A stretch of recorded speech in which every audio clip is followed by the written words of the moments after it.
हमें रात का वक्त दिखाया जाता है और हमारी लुलु वो उस कमरे में थी और वहां पर उसका फादर और उसके तीनों भाई भी थे, एरिस, जियोन और इक्सियोन। तो तीनों ने मुंह बनाया हुआ था। तो हमारी हीरोइन कुछ काम कर रही थी। वो कहती है ठीक है ठीक है, मुझे लगता है इससे काम चल जाएगा, है ना। और वो एक तरफ शेयर करती है और सॉल्यूशन उसने ये निकाला था कि सारे के सारे एक साथ इकट्ठे सो जाएंगे। और उसने तो वहां पे 5 तकिए भी लगा दिए थे और वो था ड्यू का कमरा, क्योंकि वहां पर सबसे ज्यादा बड़ा बेड ड्यू के पास ही था। तो वो कहती है ठीक है, हम लोग इकट्ठे सोएंगे।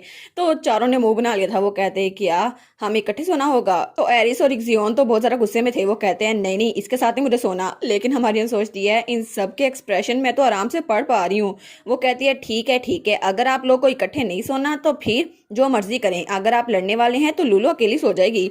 तो वो कहते हैं नहीं नहीं, हम इकट्ठे सो जाएंगे। और तब लुलु दरमियान में थी और उसके सारे के सारे भाई और डैड उसके साथ में थे और एरिस और इक्सियोन तो थोड़ा दूर दूर थे। इक्सियोन कहता है इसके साथ ही मुझे लेटना। तो हमारी लुलु कहती है गुड नाइट, स्लीप वेल।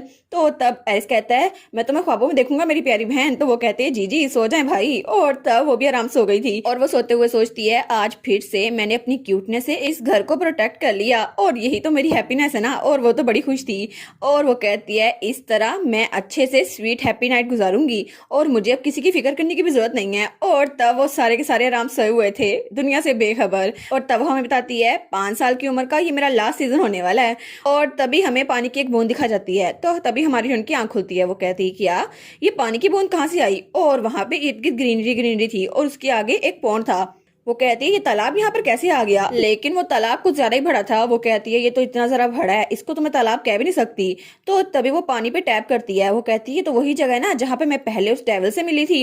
लेकिन जैसे ही वो पानी पे टैप करती है तो पानी उसकी उंगलियों के इर्द गिर्द मूवमेंट करता है और तभी उसके सामने से उछल के ऊपर होता है। वो कहती है क्या ये क्या हो रहा है। लेकिन तभी वहां पर वही जगह थी जहाँ वो पहले आई थी। वो कहती है कि तो वही खंडर है ना जो मैंने पहले देखे थे, लेकिन लगता है ये पहले से जरा ठीक हो गए हैं, ये तो पहले जरा अच्छे लग रहे हैं ना। तो तब वहां पर देखती है तो वहां पर वही आता है, वही डेविल। वो कहता है बहुत दिनों बाद मिले रीडर। और तब वो स्माइल करता है। तो हमारी कहती है क्या तुम फिर से आ गए। वो कहता है तुम्हें क्या लगता है अब तुम्हारी जिंदगी कैसे चल रही है। और तब वो उसके सामने आता है और वो तो पहले से जरा बड़ा हो चुका था। तो वो कहता है अब मैं कुछ ज्यादा ही बड़ा हो गया हूँ, तो मुझे लगता है मैं अब जरा हैंडसम हो गया हूँ। लेकिन हमारी हीरोइन तो चिल्लाई जा रही थी। वो कहती है आखिर क्या मसला है तुम्हें, एक आम से बच्चे के साथ ऐसा कैसे कर सकते हो तुम। और तुमने कहा था कि मैं यहाँ पे इनकारनेट हुई हूँ, लेकिन मेरे अंदर एबिलिटी कैसे आ गई। हालांकि मेरे पास डिमोनिक एनर्जी नहीं थी, लेकिन मेरी एबिलिटी है क्या। तो वो कहता है बस कर दो, थोड़ा शांत हो जाओ। और उसके तो बाल उड़ गए थे। वो कहता है अच्छा ठीक है, तो तुम्हें मैं बताता हूँ तुम्हें क्या लगता है कि तुम इस फैमिली में बोर्न क्यों हुई थी रीडर। तो वो कहती है मैं क्यों हुई थी, क्योंकि ऑब्वियसली तुमने मुझसे पूछा था और मैंने कहा था कि मेरी विश है कि मुझे एक ऐसी जगह चाहिए जहाँ पे हैंडसम डैड और ब्रदर्स हों। लेकिन क्या तुमने यही नहीं कहा था। वो कहता है हाँ हो सकता है, लेकिन तुम्हें सच में लगता है कि ये ऐसा ही है। तुम्हें नहीं लगता कि तुम नॉवेल्स को और स्टोरीज को समन कर सकती हो और यही तुम्हारी एबिलिटी है ना रीडर। तो वो कहती है क्या।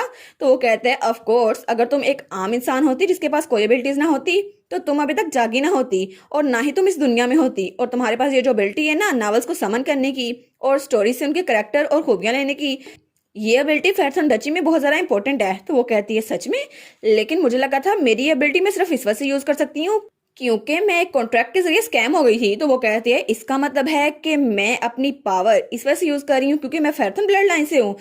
तो इसका मतलब है कि मैं कोइंसिडेंटली यहाँ पे बोर्न नहीं हुई है ना, और मैं यहीं पे बिलोंग करती थी। वो कहता है ऑफ कोर्स ये कोइंसिडेंस नहीं है और स्पेशली ये तो बिल्कुल एक कार्मा है रीडर, तुम जैसा करोगी ना वैसे ही भरोगी। और तुम्हारी पिछली लाइफ थोड़ी अच्छी थी ना, लेकिन एक एक्सेप्शन है और उसका तुम्हें खुद पता करना होगा क्योंकि जो रास्ता तुम चुनोगी ना तुम्हारा फ्यूचर बिल्कुल वैसा ही होगा।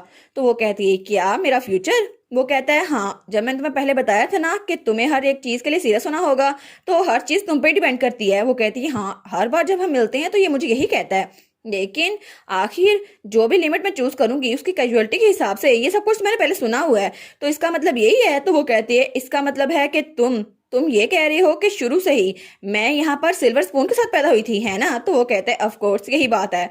और उसके तो पंख बहुत ज्यादा प्यारे लग रहे थे और हमारी लुलु उसके सामने बिल्कुल छोटी सी बच्ची लग रही थी। तो वो कहती है तो तुम्हारा मतलब है ये एबिलिटीज ये सारी मुझे फैर्थन ब्लड की वजह से मिली है ना। वो कहता है वेल वेल ये बात तो बिल्कुल ठीक है ना। तो हमारी लुलु तो बड़ी गुस्से में आ गई थी। वो कहती है अगर ऐसा ही है तो अभी तक तुम इतना हाई एक्ट क्यों करते रहे हो, जैसे ये सारी खूबियां तुमने मुझे दी हैं, हालांकि तुमने मुझ पे कोई एहसान नहीं किया। वो कहता है अच्छा, लेकिन जमाना तो ऐसे ही काम करता है ना, दूसरों को बेवकूफ बनाकर। तो वो उसके पास भागने लगती है। तो वो कहती है जरा इधर आओ ना, तुम्हें मारती हूँ, फिर बताती हूँ जमाना कैसे काम करता है। मेरी खूबियां मुझे ही दे के मुझ पे एहसान कर रहे थे। वो कहता है नहीं थैंक यू, मुझे नहीं तुमसे कुछ करना। तो तब वो कहती है ठीक है, लेकिन मुझे ये तो बता दो मैजिक के अलावा मेरे पास कौन सी पावर है, क्योंकि ये एबिलिटी तो मुझे नावल समन करने की वजह से मिली है ना, उसके अलावा भी तो मेरे पास कोई एबिलिटी होगी ना, बताओ मुझे। और अगर मुझे अपनी एबिलिटी का पहले ही पता हो तो मैं उसे अच्छे से यूज कर सकती हूँ ना, तो मुझे बता दो।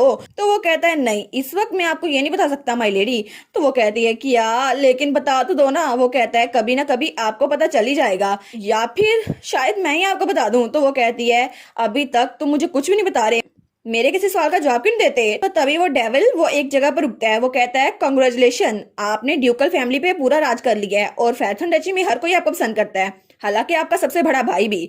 और मुझे लगता है कि आपने एक ग्रेट माउंटेन को अचीव कर लिया है, तो आपके फुली मेच्योर होने तक आपकी वावर्स आपसे राज रखी जाएंगी। वो कहती है क्या राज रखी जाएंगी। तो वो कहता है आई होप कि आप अपनी फाउंडेशंस और जरा मजबूत कर लें, क्योंकि वो दिन बहुत जल्दी आएगा। और तब अपने पर फरफराता है और कहता है क्योंकि जो चेंज आप यहाँ पर लाई है ना, उसका फ्यूचर में बहुत ज्यादा इम्पैक्ट होने वाला है। और तभी हमारी हीरोइन के बाल उड़े थे। वो कहती है क्या कोई सीधे लफ्जों में बताया करूँ ना। तो वो कहता है चाहे कुछ हो या ना हो, चाहे हवाएं तेज हो या कम हो, लेकिन आपका जहाज पार जरूर लगेगा। तो वो कहती है क्या। और तभी उसके पीछे से रोशनी निकल रही थी। वो कहता है ठीक है, तो इसकी डायरेक्शन आपको खुद ही पता करनी होगी, क्योंकि फ्यूचर आपके ही हाथ में है, क्योंकि ये रोल आपका ही है, द रीडर्स रोल। तो हमारी हीरोइन वो सोचती है क्या हर कोई चीज मुझ पर डिपेंड करती है। वो कहता है हाँ आप पे डिपेंड करती है, अभी तक आपने सब लोगों के साथ अच्छा किया तो आपके साथ भी अच्छा हुआ, लेकिन अगर आपने आगे से कुछ बुरा किया तो मैं उम्मीद करता हूँ कि आपके साथ भी बुरा होगा, इसलिए आपको खुद अपनी जिम्मेदारी लेनी होगी। तो हमारी सोचती है कितना ज्यादा ड्रामेटिक हो रहा है ना, लेकिन वो सोचती है फिर भी आखिर में इस बार भी उसने मुझे कुछ नहीं बताया, एमी बकवास करके चला गया, लेकिन बिना किसी रीजन के मुझे यहाँ बुलाने का फायदा क्या, सिर्फ इसे मुझसे गप्पे लड़ानी होती है क्या। और तब सीन चेंज होता है और हमें एक बग्गी दिखा जाती है जो कहीं पे जा रही थी जंगलों के दरमियान। और तभी उस बग्गी में वही लड़का बैठा था जो कि काउंट ग्रैंडपा का बेटा था। वो कहता है I am sorry young miss, ये सब कुछ मेरी वजह से हुआ, अगर मैं पकड़ा न जाता ना तो ये सब कुछ ना होता। तो हमारी कहती है नहीं नहीं कोई बात नहीं, कभी ना कभी तो हमें उन्हें कन्फ्रंट करना ही थे ना, और वैसे भी वो लोग तो बहुत ज्यादा अनोइंग है, और ये मर्सनरी ग्रुप ये तो पिछले 5 सालों से हमारा पीछे छोड़ ही नहीं रहा। और तब हमें हमारी ल्यूटिशिया दिखाई जाती है जो कि 5 सालों बाद 10 साल की हो गई थी और ज्यादा क्यूट लगने लग गई थी। तो वो थोड़े गुस्से में थी। वो कहती है वो लोग हमारी जान क्यों नहीं छोड़े, क्योंकि पिछले 5 सालों से हम लोग तो एक दूसरे का पीछा किए जा रहे हैं चूहे बिल्ली की तरह, लेकिन दोनों में से कोई किसी को पकड़ नहीं पाया, ना हमारी आइडेंटिटी सही से रिवील हुई है ना ही उनकी।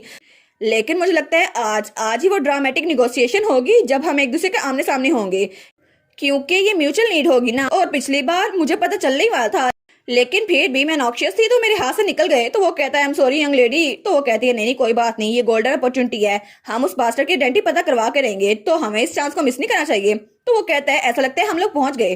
तो हमारी लोलू कहती है ठीक है, तो मुझे भी तैयारी कर लेनी चाहिए। और तब उसके पास एक ब्रेसलेट था जो कि मैजिकल था, तो तब उसको प्रेस करती है तो तभी हमारी हीरोइन की आइडेंटिटी वो चेंज हो जाती है, और तब उसके ब्राउन बाल और ब्राउन आईज थी। तो वो कहती है चलो ठीक है, मुझे लगता है कि ये आइडेंटिटी मेरे लिए बहुत ज्यादा अच्छी रहेगी, और ये उसकी वही आइडेंटिटी थी जो उसकी पुरानी लाइफ में थी। तो वो कहती है चलो चलते हैं, उनसे मिलते हैं और पता कराते हैं आखिर वो है कौन। और इसी के साथ ये वाला पार्ट यहीं पर ख़त्म। तो आप लोग बताइएगा आप लोग को ये पार्ट कैसा लगा, और वीडियो को लाइक और चैनल को सब्सक्राइब लाजमी कीजिएगा। बाकी वीडियोस का लिंक भी स्क्रीन पर नज़र आ रहा होगा, तो काइंडली उनको भी चेकआउट कर ले। और thank you so much for watching my videos. Stay safe, bye bye.